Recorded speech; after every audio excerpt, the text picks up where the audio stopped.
สวัสดีครับในคลิปนี้ก็พาทุกคนมาซ่อมเครื่องเชื่อมกันนะครับเครื่องนี้มาในอาการที่ค่อนข้างจะเยอะอยู่นะครับดูจากตัวนี้นะครับเจ้าของเขาเขียนมาเองเลยนะยี่ห้อนี้นะครับยี่ห้อนี้นะอาการเสียก็คือเปิดนานกว่าจะติดพอพัดลมทำงานนะครับ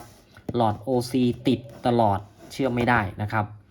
ก็แสดงว่ากว่าจะติด1นะครับพอติดแล้วก็ติด OC นะครับมาดูกันครับคราวนี้เครื่องนี้ผมไล่วงจรอยู่พักหนึ่งนะครับเพราะว่าต้องขออนุญาตไล่วงจรเพราะว่าไม่เคยเห็นแปลกๆนะครับไม่เคยเห็นนะก็คือจะมีชุดไฟ300ขึ้นมาจากด้านนี้นะครับแต่ชุดไฟ300เนี่ยจะเลี้ยงเฉพาะpower MOSFET ในชุดนี้เท่านั้นเองนะครับส่วนพอออกนะครับเดี๋ยวเราลองเปิดดูก่อนนะเปิดดูก่อนนะครับ3 2 1เปิดแล้วรีเลย์ทำงานติดนะครับแต่ว่าพัดลมก็ไม่หมุนก็ตามที่บอกว่าทิ้งไว้นานๆถึงจะทำงานนะครับซึ่งผมก็ไม่ได้ลองขนาดนั้นปิดนะครับคราวนี้พอปิดเสร็จนะครับผมเอาไฟ300ออกนะปกติเนี่ยถ้าเป็นบอร์ดลักษณะลักษณะเครื่องทั่วๆไปแบบนี้นะครับถ้าเอาไฟ300ออกหลอดตรงนี้ก็จะไม่ติดนะ LED จะไม่ติดภาคสวิตชิ่งก็ไม่ทำงานนะครับลองดูนะปึ๊ดเปิดสวิตชิ่งทำงานปกติครับแล้วคราวนี้สวิตชิ่งทำงานปกติสิ่งที่เราต้องตรวจต่อไปก็คือ1เขาทำงานได้ยังไงนะครับตอนนี้นะแล้วก็ไม่มีไฟ300มาไอ้ไฟ300น่าจะอยู่ชุดนี้นะครับก็มีไฟมาแล้วสวิตชิ่งนี่ทำงานเสร็จเรียบร้อยนะครับแรงดันออกเรียบร้อยนะแรงดันออกตรงนี้นะครับออกที่เท่าไหร่เอ่ยลองดูนะแตะไม่ได้นะครับเอากราวตรงนี้แล้วกันเนี่ยออกที่25โวลต์26โวลต์ปกตินะครับแสดงว่าชุดนี้ไฟ300เข้าทำงานแล้วเรียบร้อยนะครับเข้าแล้วนะกราวของตัวนี้กับกราวตัวนี้กราวเดียวกันไหมเนี่ยครับคนละกราวเขาแยกกราวกันเลยนะครับอาจจะไม่ต่อกันตรงนี้นะครับคราวนี้แล้วไฟสวิตชิ่งทำงานเรียบร้อยแล้วตรงนี้วัดได้อยู่ที่13โวลต์ 13.99 แสดงว่าพันทำงานครับมีสัญญาณพันมาปกตินะเนี่ยสัญญาณพันมาปกติแต่ว่าพอทำงานเสร็จสักพักพอทำงานได้ก็ติด OC เพราะฉะนั้นไอ้ไฟ300นี่น่าจะเปิดจากรีเลย์ชุดข้างล่างนะครับชุดข้างล่างเปิดเป็นไฟ300ขึ้นมาเครื่องที่เราเห็นทั่วไปไฟ300จะเลี้ยงสวิตชิ่งชุดนี้แต่ว่าเขาแยกออกจากกันเลยนะครับแล้วไฟ300มาจากไหนมาจากสายเส้นนี้ครับเส้นเล็กๆเส้นนี้เนี่ยไฟ300วิ่งเข้าตรงนี้เลยครับวิ่งเข้าตรงนี้ด้านนี้กราวด้านนี้เป็นบวกวิ่งเข้ามานะครับมาจากบอร์ดด้านล่างครับไฟ300คราวนี้เขามีวงจรเร็กติฟายต่างหากนะครับมีไดโอดปิดอยู่ข้างล่างนะครับแล้วก็มาจากชุดนี้เนี่ยไฟ300นะครับผมลองถอดออกดูนะผมถอดแล้วนะถอดเสร็จได้ไอหลอดนี้จะไม่ติดนะครับ LED จะไม่ติดเนี่ยไม่ติดเลยนะครับไม่ติดเลยนะเราวัดที่ขั้วข้างใต้ไฟ300มาจากจุดนี้นะครับก็โอเคเราต้องแยกอาการนะครับคราวนี้เราต้องแยกอาการว่าอาการเขาเสียตรงไหนคราวนี้1เขาบอกว่าอาการเสียก็คือเปิดนานกว่าจะติดนะครับนี่เหนืออาการที่2ก็คือพอติดแล้วเนี่ยติด OC ทันทีพอติด OC ทันทีเนี่ยจะเป็นไปได้ก็คือว่าชุด power MOSFET ชุดนี้มีปัญหามีการช็อตอยู่ประมาณนี้มีการช็อตทำงานแล้วก็ช็อตหรือไม่ก็ชุดนี้ทำงานแล้วก็ช็อตลงไปพอทำงานเสร็จแล้วลงไปที่หม้อแปลงก็ช็อตอะไรประมาณนี้นะครับผมก็จะถอดออกก่อนตอนนี้เราทดสอบได้เลยเราทดสอบได้นะครับโดยที่ไม่ต้องมีไฟ300ก็เขาตัดชุดไฟ300ออกเราก็ตอนนี้สวิตชิ่งทำงานแล้วเรียบร้อยนะครับผมก็พอดีเลยจะใช้ชุด DC to DC ผมก็จะใช้ชุดนี้นะครับจ่ายไฟ120โวลต์เข้ามาที่ชุดนี้นะเข้ามาที่ชุดนี้ลองทดสอบดูครับว่าจะเป็นยังไงลองดูนะอันนี้ก็จะเป็นไฟ120โวลต์โดยประมาณนะครับโดยประมาณบวกเข้าตรงนี้นะครับลบเข้าตรงนี้เราทดลองจ่ายไฟดูก่อนว่าจะทำงานได้ไหมนะครับผมจะจ่ายไฟเข้ามาลักษณะนี้พอเปิดปั๊บเนี่ยจะไม่มีการติดจะไม่มีการดับนะครับถ้าไม่ดับก็แสดงว่าในเบื้องต้นนี่MOSFETเขาไม่ได้ช็อตในเบื้องต้นนะครับMOSFETไม่ได้ช็อตนะแต่ว่าเวลาทำงานจะทำงานได้ไหมไม่แน่ใจตรงนั้นนะครับเนี่ยMOSFETไม่ช็อตนะครับผมจ่ายเข้ามาอยู่ที่123โวลต์นะครับประมาณนี้นะพอกดปั๊บเปิดขึ้นไป 120 โวลต์ก็จ่ายมาที่มอสเฟตเรียบร้อยนะครับประมาณนี้นะครับคราวนี้เราก็จะเปิดชุดเล็กตัวนี้ให้ทำงานนะครับชุดพันชุดอะไรให้ทำงานนะพอทำงานเสร็จก็ลองมาวัดสัญญาณตรงนี้ก็น่าจะได้นะครับถ้าไม่มีปัญหาในชุดนี้นะครับลองดูนะครับผมจะเปิดชุดนี้ให้ทำงานนะ3 2 1เปิดปั๊บเปิดเสร็จอันนี้ดับหมายความว่าไงเปิดเสร็จอันนี้ดับแสดงว่าพอปิดนะครับพอปิดแสดงว่าพอเปิดเสร็จแล้วเนี่ยชุดมอสเฟตชุดนี้อาจจะช็อตครับอาจจะทำงานแล้วช็อตก็เลยมีปัญหาก็เลยติด OC นี่แหละครับคือการติด OC ของเขาเพราะเราต้องซ่อมชุดนี้นะครับเราต้องซ่อมชุดมอสเฟตชุดนี้นะครับก็ต้องลองดูนะครับเดี๋ยวผมถอดแผงออกมาเนี่ยลักษณะนี้นะครับอันนี้เพิ่งเคยเห็นนะลักษณะที่เปิดแล้วที่เปิดไฟเข้ามาในชุดมอสเฟตชุดนี้แล้วไม่ช็อตนะครับไม่ช็อตนะแต่ว่าเวลาเปิดพันเข้ามาไม่ทำงานเอาซะงั้นนะครับลองดูนะลองดูเปิดปั๊บเนี่ยดับเลยนะครับชุด DC to DC ผมดับไปเลยนะครับเพราะว่าเขาช็อตนะครับเขาช็อตนะแล้วเปิดเสร็จสัญญาณมาไหมคราวนี้สัญญาณมาที่วงจรหม้อแปลงเกียร์ได้ไหมนะครับก็ลองวัดดูปกติก็อยู่ประมาณสัก 2.4 2.5 โวลต์นะครับผมก็ยังไม่ได้วัดเลยได้นะครับสัญญาณเกียร์มาเรียบร้อยครับมาปกตินะประมาณ2โวลต์กว่าๆนะครับอันนี้อาจจะจับไม่ดีนะครับเนี่ยประมาณนี้มาเสร็จก็ทำให้มอสเฟตทำงานครับพอมอสเฟตทำงานเขาอาจจะทำงานอะไรไม่ได้ช็อตนะครับก็เลยตัดตัวนี้ตัดโปรเทคไปเลยนะครับก็ดีกว่าที่เราใช้ไฟ300นะพอไฟ300เนี่ยจึงเป็นเหตุว่าทำไมเปิดสักพักหนึ่งแล้วเวลาพัดลมทำงานหรือทำงานได้แล้วติด OC นะครับก็เพราะชุด power เนี่ยชุดขยายกำลังมีปัญหาเพราะฉะนั้นเราต้องทำการซ่อมซ่อมบอร์ดข้างบนก่อนแผงบนก่อนนะครับจากนั้นก็ค่อยลงไปลุยชุด power ตรงนี้ก็ได้นะครับเราลองซ่อมทีละชุดไปก่อนโอเคเดี๋ยวผมต้องถอดแล้วล่ะโอเคครับมาต่อกันนะหลังจากที่ทำความสะอาดเรียบร้อยแล้วนะครับเพื่อประหยัดเวลาผมก็เปลี่ยนอุปกรณ์ออกไปนะครับตัวที่เปลี่ยนมีอะไรบ้างก็จะมีตัวต้านทานตัวนี้ 100K นะครับตัวไดโอดนะครับ12โวลต์นะครับซีเนอร์12โวลต์แล้วก็คาปาซิเตอร์ตัวนี้ตัวเดิมมาใส่กลมๆมานะครับใส่แบบอิเล็กโทรไลต์มาซึ่งค่าเดิมของเขาไม่ใช่นะครับจะเป็นค่าประมาณ103 104นะครับแล้วก็เปลี่ยน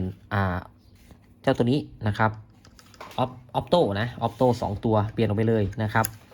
แล้วก็ตัวนี้นะครับแล้วก็ตัวนี้คาปาซิเตอร์ตัวนี้เดิมเป็น10ไมโครผมก็ใส่เป็น22ไมโครนะครับให้ดวงเวลานิดนึงแล้วก็ตัวนี้ครับตัวนี้ซีเนอร์12โวลต์ก็เปลี่ยนไปนะครับแล้วตัวนี้ตัวเดิมของเขานะครับหลักการทำงานของเขาก็คือเมื่อมีไฟกระแสสลับวิ่งเข้ามาเนี่ยตัวรีเลย์ตัวนี้จะทำงานก่อนนะครับรีเลย์คู่นี้จะทำงานก่อนเขาจะต่อไลน์หรือนิวตันก็ว่ากันไปนะครับจะทำงานแล้วก็ส่งระบบไฟตรงนี้ให้ไปทำงานนะครับพอตัวนี้ส่งขึ้นไปที่สวิตชิ่งก็จะส่งลงมา24โวลต์พอส่ง24โวลต์ตัวนี้ก็จะต่ออีกรอบหนึ่งนะครับตัวนี้ก็จะต่ออีกรอบหนึ่งพันรีเลย์เขามีรีเลย์2ตัวหนึ่งตัดไลน์ตัวหนึ่งตัดนิวตันนะครับก็แล้วแต่เครื่องเขาจะออกแบบมาส่วนตัวนี้ก็จะเป็นลักษณะซอฟต์สตาร์ทเพราะฉะนั้นเวลาเปิด2คู่นี้2ตัวนี้จะทำงานก่อนตัวนี้ก็จะหน่วงไว้อีกนิดนึงนะครับตัวนี้พิเศษกว่าชาวบ้านชาวเมืองเขาก็คือปกติเราจะเห็นว่าคาปาซิเตอร์ตัวนี้300โวลต์เนี่ยเขาจะเอาไปเลี้ยงมอสเฟตนะครับชุดพาวเวอร์แล้วก็ชุดสวิตชิ่งด้วยนะครับ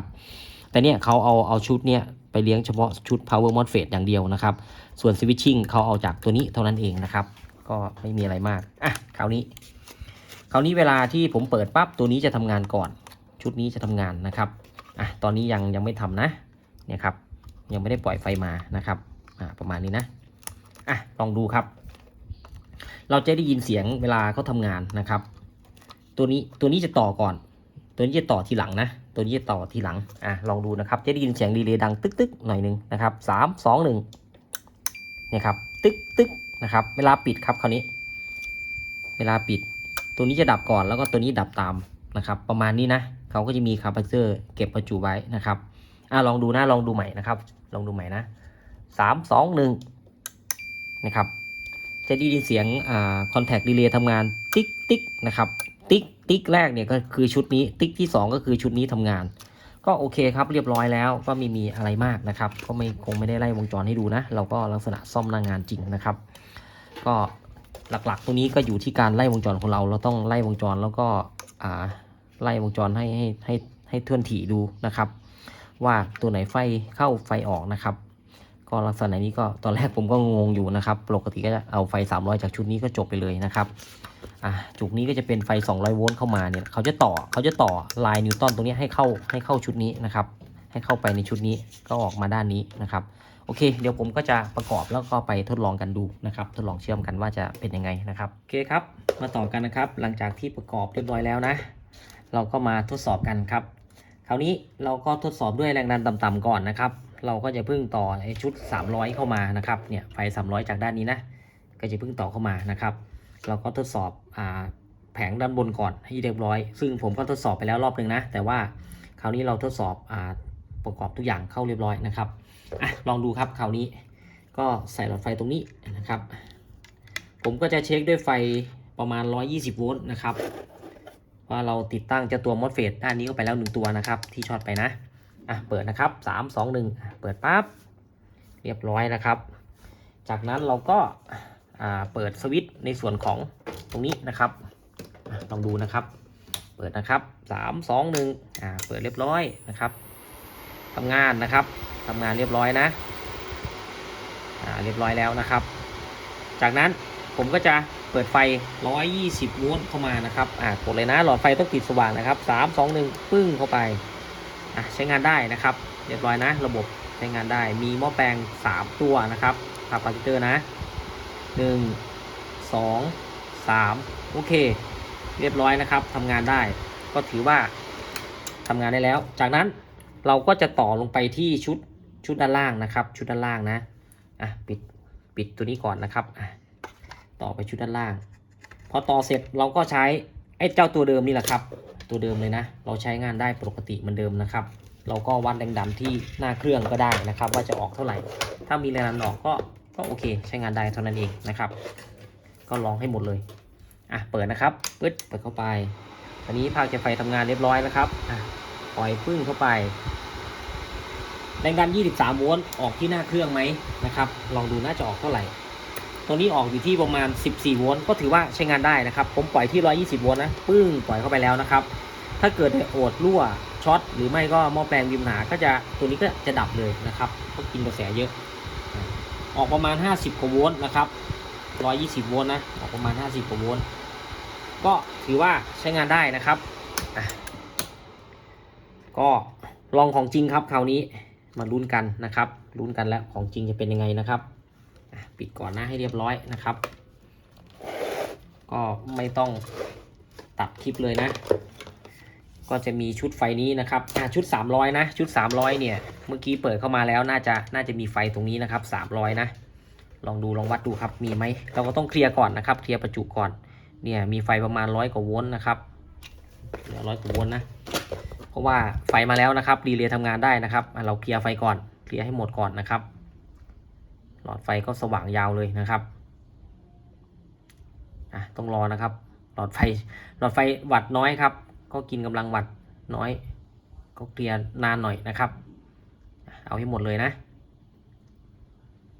ประมาณนี้นะครับจากนั้นเราก็ต่อสายครับคราวนี้สายไฟชุด300อยู่ไหนเอ่ย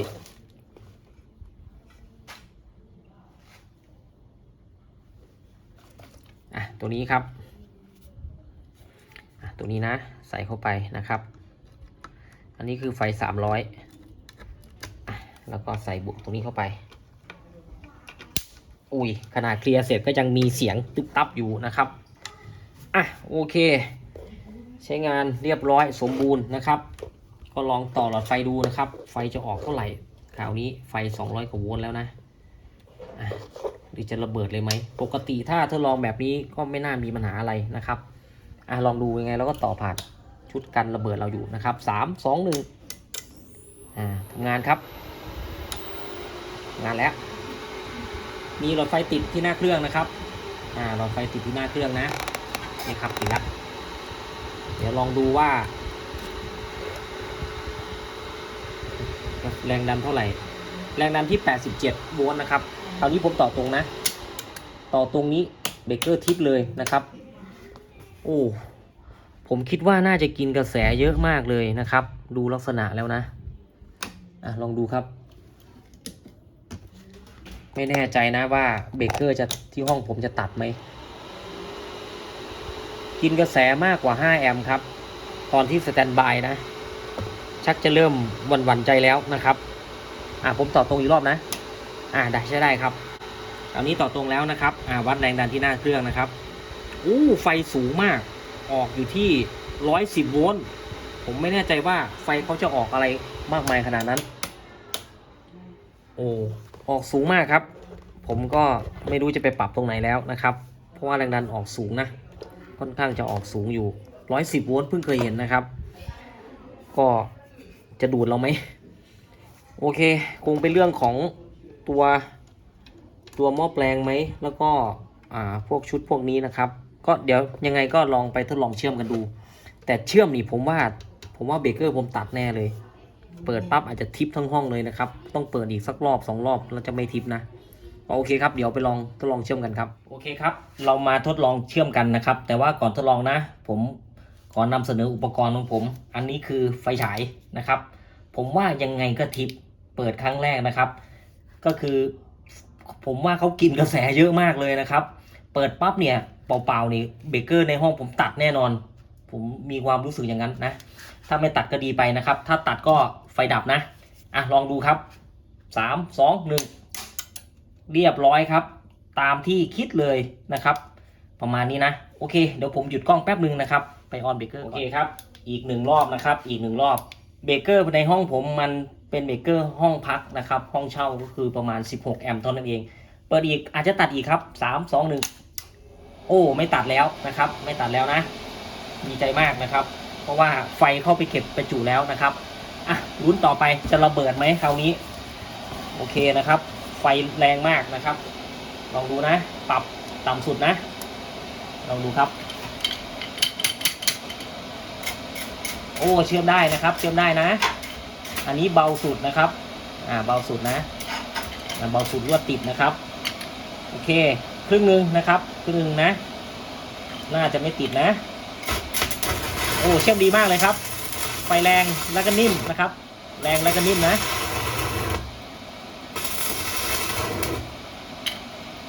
เบาหน่อยนะครับเบาหน่อยนะโอเคเชื่อมได้นะครับเบาสุดเลยเบาสุดนะครับเบาสุดแล้วนะได้แค่นี้นะครับแรงนะครับแรงหน่อย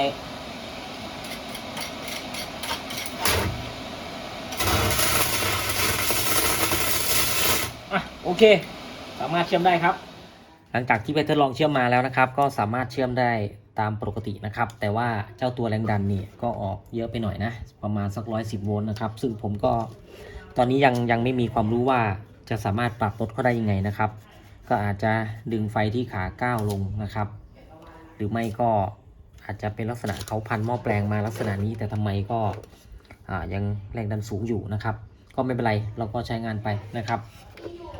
คราวนี้สรุปกันหน่อยนะครับสรุปกันก็คือมีอะไรเสียบ้างก็ในส่วนของแผงบนนะครับแผงบนก็จะมีมอสเฟตตัวนี้นะครับมอสเฟตตัวนี้นะเสียไป1 ตัวนะครับเขาช็อตไปนะปล่อยไฟ300เข้ามาหรือว่าปล่อยไฟเมนเข้ามาตรงนี้ก็ไม่ได้ช็อตอะไรเขาแยกเป็นส่วนไปนะครับเราก็หาเป็นตัวไปนะครับเป็นชุดไปนะจากนั้นก็มาในส่วนของรีเลย์นะครับรีเลย์ไม่ทำงานนะก็จะเป็นลักษณะวงจรซอฟต์สตาร์ทนะครับก็เปลี่ยนตัวด้านทานเปลี่ยนอะไรไปนิดหน่อยเท่านั้นเองนะครับก็ไม่ได้มีอะไรมากก็อธิบายหลักการทำงานของวงจรทั่วๆไปนะครับแต่ว่าเครื่องนี้สิ่งที่แปลกๆกับเพื่อนเขาก็คือเขาใช้ไฟ300นะครับมาจากบอร์ดล่างนะครับมาจากบอร์ดล่างชุดนี้นะเป็นไฟ300 โวลต์มาจากไดโอดบิดตัวนี้นะครับบิดขึ้นมานะแล้วก็ส่งตรงให้กับชุดสวิตชิ่งชุดนี้นะครับส่วนไฟ300 โวลต์ที่มาจากคาปาซิเตอร์ตัวนี้ก็มาที่ชุดเมนพาวเวอร์เท่านั้นเองชุดขยายกำลังตรงนี้นะครับก็ทำงานไปนะครับจากนั้นก็ไม่มีอะไรนะครับไม่มีอะไรมากเรื่องนี้นะข้อแรกๆเนี่ยก็อยู่ที่การไล่วงจรของเรานะครับถ้าเราได้วงจรได้อย่างทะลุปลุกโปร่งก็จะทำให้เราน่าจะประสบความสำเร็จในการซ่อมมากขึ้นนะครับเพราะฉะนั้นก็ก่อนจะซ่อมหรือก่อนจะทำอะไรเราก็ควรศึกษาหลักการทำงานของเขานะครับก็ประมาณนี้นะครับสำหรับสุดท้ายนี้ก็ต้องขอบคุณทุกท่านนะครับที่ติดตามรับชมกันมานะครับสวัสดีครับ